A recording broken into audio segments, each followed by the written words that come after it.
Good afternoon and welcome again to CanaPino. This is your Canadian-Filipino cross-cultural connection. Hey. Hi! Good afternoon! Magandang tanghali po sa inyong lahat. Ako po si Rowena. And my name is Peter. Yeah, I forgot my husband. Yes, that's my husband. Pedro. Yeah, so anyways, the last time we convened on the CanaPino podcast, we were talking about life and cultures and superstitions and habits that we've picked up from each other's cultures. Mm-hmm. And today we're talking about the thing that brings really every culture together, food. Yes, so, yummy. Prepare to be hungry. I love food. Everybody loves food, I think.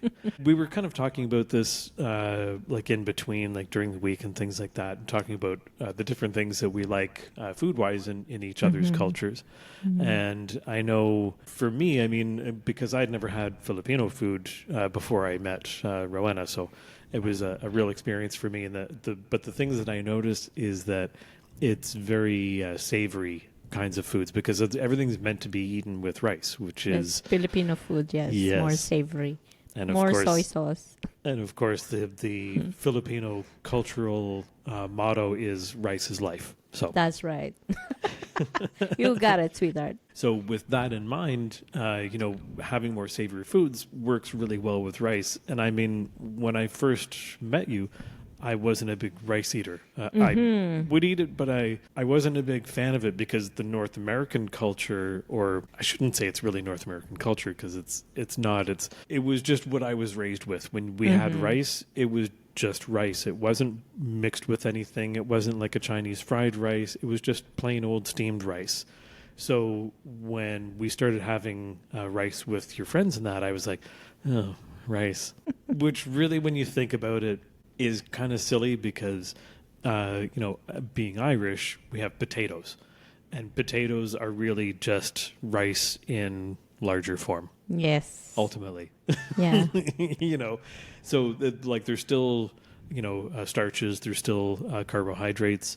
But they're in Irish culture, I mean, it mixes well with, stews and all of that sort of thing. And like when my mother would make potatoes, it was always like whipped potatoes. And we have lots of butter and salt and they were just so nice. But when I tried that same sort of thing with steamed rice, it didn't really work the same way for me. But when I met you and we started having Filipino food and it was Fangelai that we're making adobo, chicken adobo.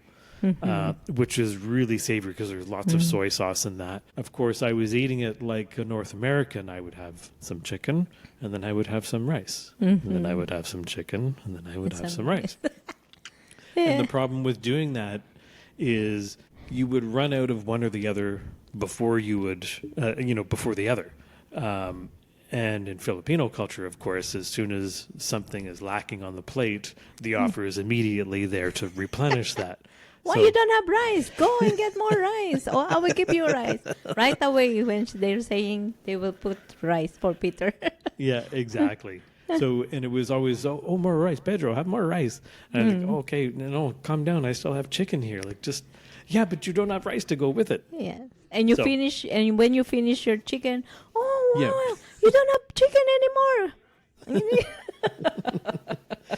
Yeah, so it was a big adaptation for me. But when I started, observing Filipino culture and how you would take, a spoonful of rice with chicken and the sauce and everything, I was like, oh, let me try that. And it was like, oh, now it makes complete sense. It's just a difference in the way different cultures eat that I hadn't really thought about before. So it was a good learning experience, and I mean, it's changed the way that I eat now. And mind you, sweetheart, that you're using is a spoon and fork usually, mostly Filipino, and I think everybody's using spoon and fork. Beside of your hand, of course, that's very rare. But Peter really doesn't really notice that before. right, sweetheart? No, Yeah. well, North American culture again, we don't. Spoons are used for soup. You know, But we never really have like if you're just having rice and chicken and vegetables, you would just have a knife and a fork. yes. You know, because you can spear whatever you want to pick up with a fork, or you could kind of scoop it up with your fork. Yeah. So So it was funny when I saw him using fork only. Why are you using your fork in the right hand? You should spoon, and the left hand is fork. Yeah, and yeah, then and I mean, you know, when you see it, you kind of go, "Oh yeah, that'd be easier, wouldn't it? Trying to pick up rice with a spoon as opposed to a fork." yeah. Yeah, But fancy that. sometimes, I'm using fork, and he was using spoon. Yeah. Yeah, we exchange. Yeah, yeah. So I mean, she's now adapted into some of the North American cultural dining habits of using knife and fork. Although you're still kind of working on how to use that knife. I know. I just pointed and sliced. Well, yeah, and I understand that because with Filipino food, you don't really need a knife. You know, That's right. The meats are always done, so that you can just take a spoon and dig it, or your fork and dig into the side of it and be able to just cut it without a knife. Whereas North American stuff, no, you need a knife for some things. And also when we're young, my siblings, when we're eating, we don't have any knife because my mom will cut already they divided already our meat. So how are you gonna cut? We don't have any steak. The steak for us is just for a week. My mom will cut one steak for a week. I was So going to say, it's yeah, one steak for the whole one family. steak for the whole week. So she divided for for Monday, Tuesday, Wednesday for 1 week, for one steak.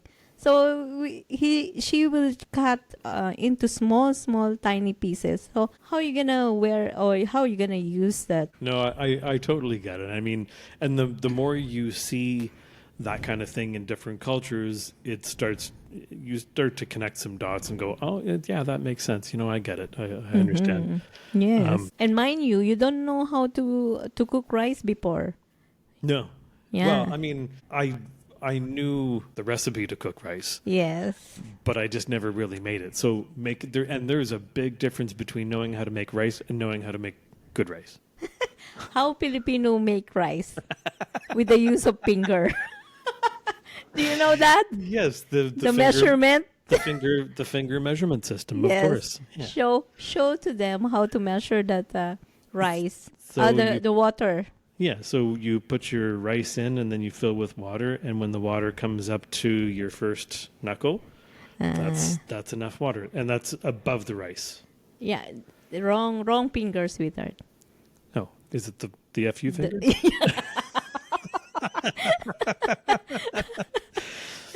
The perfect measurement is that finger. This one you just The you have middle to- finger. you do that. Oh, that's bad. Otherwise, yeah. Well, I mean, it stands to reason you wouldn't be doing it the other way around. Yes. Right? Okay. All right. So All it's right. got to be that way. Yes. And it's got to. You have to because you can't put two fingers in. That's not right either. So yeah, he likes adobo. He likes rice. That's why when I met him, of course, he was so skinny and light, very light. But now we become heavy because of our, we're eating a lot of rice. So we just cut down a little bit for rice. And then what else, sweetheart? The Filipino, you like Filipino food, right? The Filipino dish. What kind of Filipino dish? Yeah, well, I mean, I like. I love the spring rolls. Oh, so the good. spring rolls. Yeah. Yes. Well, and your spring rolls are the best. Mm. And then, of course, lechon kawale, barbecue, chicken Oh. or pork. And not so big on the kare kare. We've talked about that. And Yes. anybody that doesn't know what kare kare is, it's Yeah. basically beef, and in the sauce there's peanut butter. Mm-hmm. Sorry, Yes. it just doesn't work. It's okay. I can't- You can skip that. Can't resolve that one in here. It's not working. Yeah. But yeah, and I'm not a big fan of a lot of the vegetables, the gulai. You like the chop suey. Well, I like the chop suey, but I mean like in other dishes, like when there's vegetables in other dishes like Pakbet, like pinakbet. yeah, Yeah, with squash, mama or squash, okra, yeah, eggplant together. you have a real a variety of different vegetables, which is good. I'm just Mm. not a vegetable fan in general, Yes, but I do yes. find like there are a lot of dishes in Filipino culture that have vegetables, and this applies more to the leafy ones, where Mm. they get really super wilty and like Oh, that's for me. It's a bit of a turnoff because it oh, looks very unappealing and that's the a texture is even taro. worse. Taro leaves, like a laing. Oh, Laing, okay. yes, taro leaves, yes. I know because that's more Asian food. So Mm. I know you're trying to adopt some foods, but of course you can't really force what, Yeah. different taste, different tongue. Yeah, it's good. At least you enjoy some Filipino foods like, lechon kawale. And he really cook already. He knows how to cook adobo already. And I teach him how to cook pansit, nilagang baka. So, yeah. So, if I'm tired and if I'm not available, he can cook. Yeah. That's a good thing. And then the other thing that I'm not a big fan of is fish. Oh, But yes. that's just in general. There's really only like two or three different kinds of fish that I will have, Mm-hmm. like fish and chips fish. I know. Yes. I can hear everybody out there going, "What a baby." And you're right. You're right. I'm not going to argue that. I'm a baby. I get it. I don't have a very sophisticated palate when it comes to seafaring foods. That's And I'm okay, okay with that. sweetheart.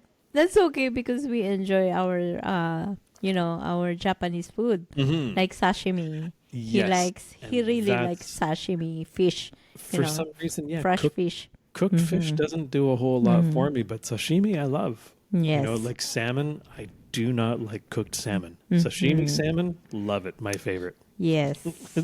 I'm a very strange person. I get it. I'm totally there. Yeah, we love the salmon, sashimi salmon. Yes, and also we enjoy the Japanese food, so which is really good because we Hmm. will hang out. We know already where we go.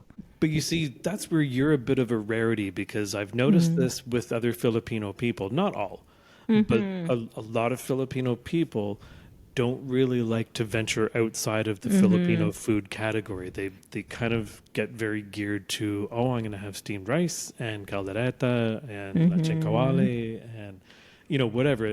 But it's primarily a Filipino diet, which is cool. Mm-hmm. Do you think that's more because of the culture in the Philippines and what it's like there, and that you don't really have exposure to outside foods, No, it or depends the person. yeah, It okay, depends. If you're like a Dora, the explorer, of course, you will explore. and I'm a bit of Dora. Yeah. oh yeah, yeah, like you're great that way. You like to try a lot of different things, which is really good. Yes, yes. And so, I mean, I'm mentioning a lot of things in Filipino food culture that I'm not a big fan of, Mm-hmm. but you don't really have that kind of list for North American food, do you? Yeah, I don't really remember that any dish that I don't really like. Hmm. Everything I like except onion, and of course, Raw yeah, onions, yeah, yeah, because yeah, cooked raw onions onions. you're fine with. Mm-hmm. That's all. Yeah, don't give me a raw onions. That's it. I'm gonna make you eat one like an apple after the show.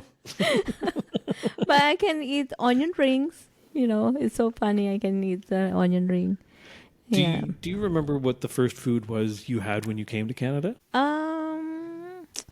More pasta. My Italian couple. Right, the So first family you worked for as a caregiver. yes, that's the first family that I work for. The Italian couple. They are really good to me, and I learned a lot about Italian food, and I adapted too. And then, of course, from then, the Canadian food is similar also, like pasta, more pasta.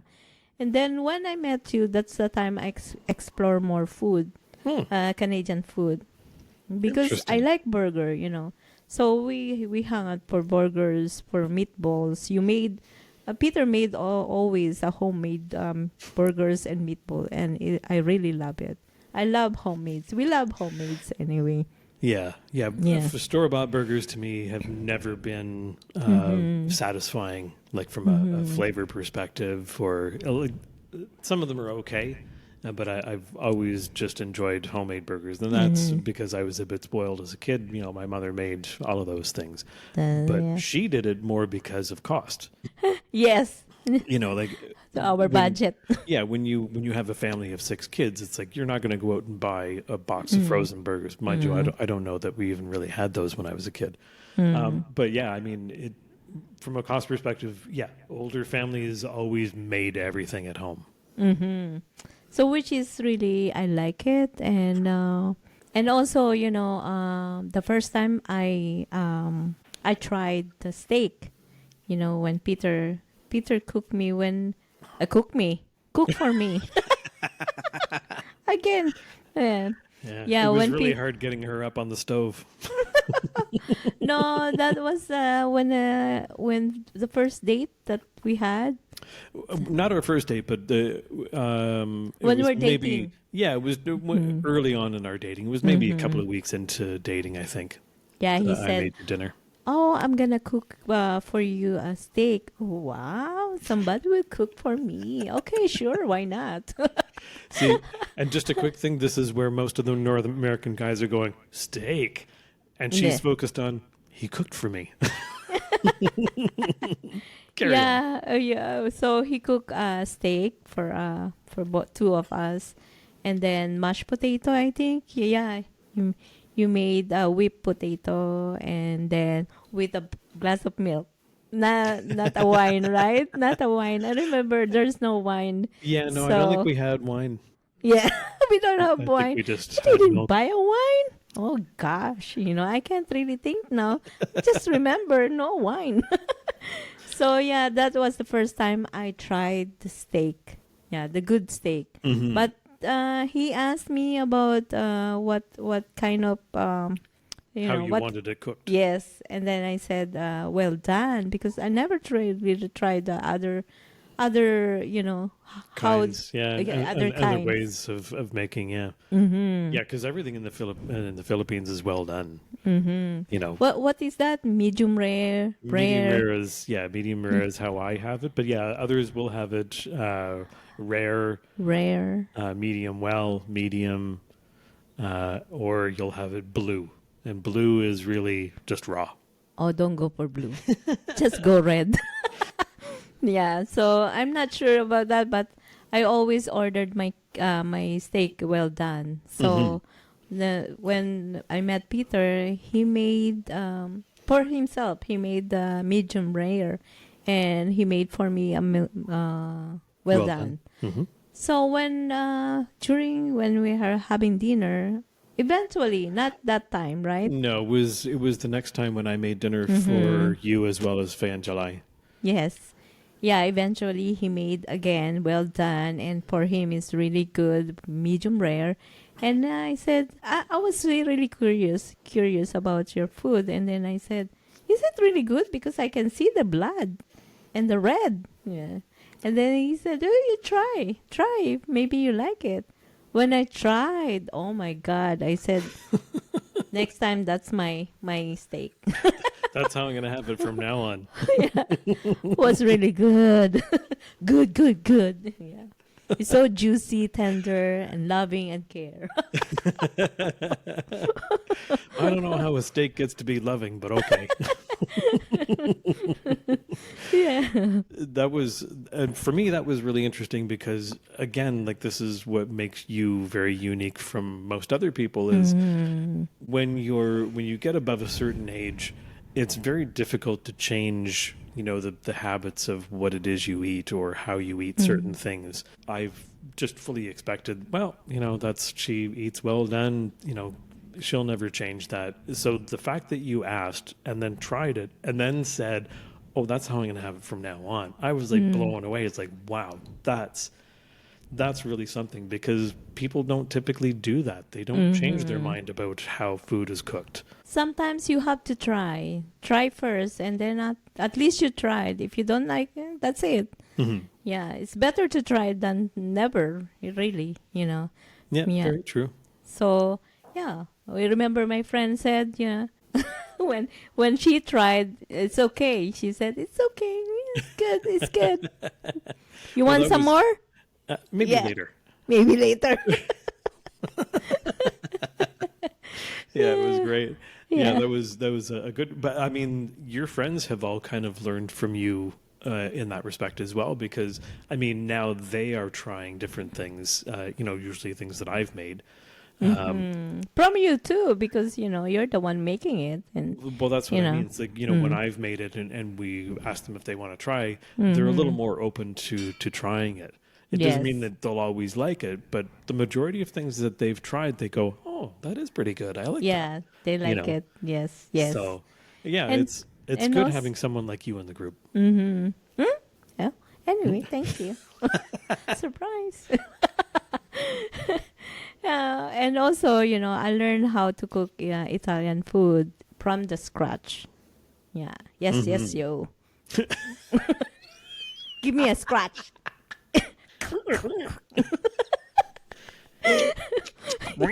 Yes, that's right. Give me a scratch, sweetheart. Oh, okay. Listen, OG Rowena, just Break it down, break it down. Okay. So, yeah, so I learned how to make Italian food like lasagna, spaghetti, fettuccine, gnocchi. but one So, of the and but one of the most important things that you learned was how to make pasta from scratch, like the actual pasta. that's right. That's the one that's spaghetti and fettuccine pasta. And even lasagna, all the Hmm. pasta is all homemade. Hmm. And also, we made also the wine, red wine. Mm. And every year we have to buy grapes, a lot of grapes to make a wine. And also the sausages. Yeah, we made homemade sausages. Yeah, it was really fun that time. And until now we're adapting it. And I teach Peter to make lasagna too. So which is we're enjoying it. Yeah, Hmm. yeah. So Yeah, and actually, we've kind of talked about this that pasta is kind of the food that represents our relationship best, I think. that's right. You got it, sweetheart. That's a homemade pasta that represents our relationship. She likes it Yeah. homemade, like Yes. me. I'm It's a homemade. classic. It's a classic. It's a comforting dish that can be customized with a personal touch. Ah, yes. Yeah, it's signifying, solid foundations. Hmm. Yeah. And then, of Yeah. course, you can add some spice to it too. Ah, that's right. It's really creates more adaptability. Oh my Mm. God. Yeah. Yeah. Well, you made it through that one.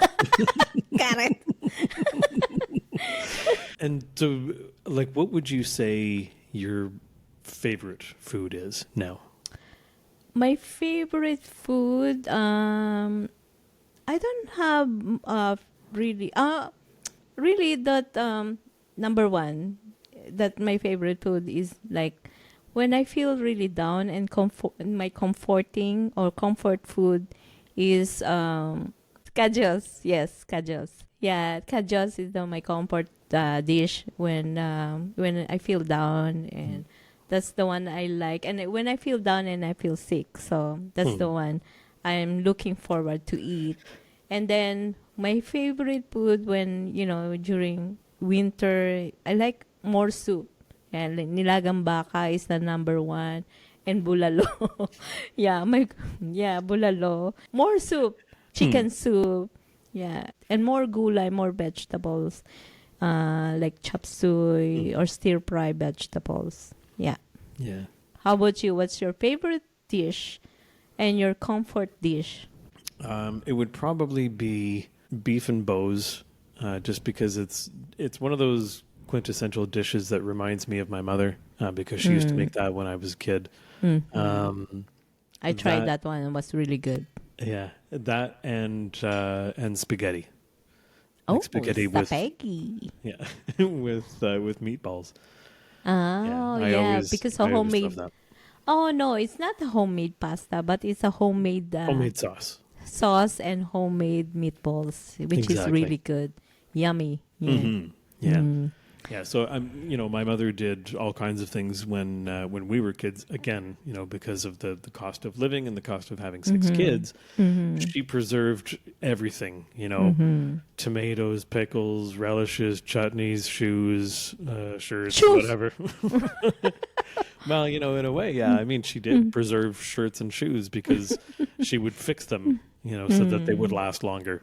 But yeah, like she used to pickle everything or Yes. turn jams or preserve peaches, pears, all kinds of different fruits.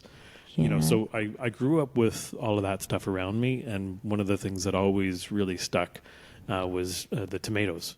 Was doing, my mother used to call it doing down tomatoes. And you would just have jars of them. So now that's an annual thing that I do every year. Yes, every year, yeah. He harvests tomatoes. Yeah, I from go the out store. into the fields and I Yeah. harvest them and put them into a basket and carry them on my head all the way back to the cash That's right. register. Yeah, we buy a lot of tomatoes and we put in the jar. Hmm. Yeah, so Well, we it's a long usually- process anyway, but yeah. It is, but it's not bad. I mean, considering what we come out with, like we did this year, we did 2 full bushels of tomatoes, and it took us a full day to do. But Yes. I mean, we ended up with 30 jars of tomatoes, I think, something like And that. the- and meatballs too. Yeah. How many meatballs you made for I think for a 2 months or 3 months supplies. Yeah. Yeah. Well, the last time I did a batch, it was 130 meatballs. Imagine. Yeah. Oh, I can imagine. Yeah, so we can call him a Mr. Meatballs. Better than meathead. And also, sweetheart, there's one more food that we really like also, the Greek food. Oh, yes. Yes, the Greek dish, really good, you know. But we like the souvlaki, Souvlaki, and the yes. village salad, Mm-hmm. and of course the honey balls. The favorite one. Honey balls, Yeah, Yeah. and the baklava. Mm-hmm. Yeah, the honey balls is, is a balls with the honey. Well, otherwise known in Greek loukoumades. Yes, that's right. Look at We said that. I was telling someone of Greek descent. We were at a dinner and mentioned honey balls. Actually, I think I brought them as a dessert. And I said, "Oh, I brought honey balls." And they looked at me and they said, "You brought what?" Yes. Honey balls. And she said, "Oh, I thought that was your nickname." No, I mentioned that. Oh no, I think you're the one. Oh. I forgot who mentioned about honey balls and That was George's wife. yes, and she was thinking that's that's Peter, my endearment to Peter, honey balls. Yes, Yeah, I am sweetheart, pretty my sweet. honey balls and my meatballs. Oh man. Well, I mean, it's easy to see how different cultures, or how food in different cultures really brings people together. And of course, when it's universally known as a love language, because there's so many different layers and complexities to different cultural foods and things like that. So it's no wonder that these things really resonate with couples and become big binding experiences together. So That's right. So Yeah. with that, we'd love to hear all about the cultural foods that you and your spouse or companion or partner or whoever share, and what you think of each other's cultural foods. And you can send those to canapino25@gmail.com. That's CANAPINO25@gmail.com. We would be happy to share some of those emails on an upcoming episode. But until then, my dear, Yes, dear. thank you for being here. Yes, that's right. Thank you so much for listening to us, and see you soon. Thanks very much, everybody. We'll see you again soon. Bye.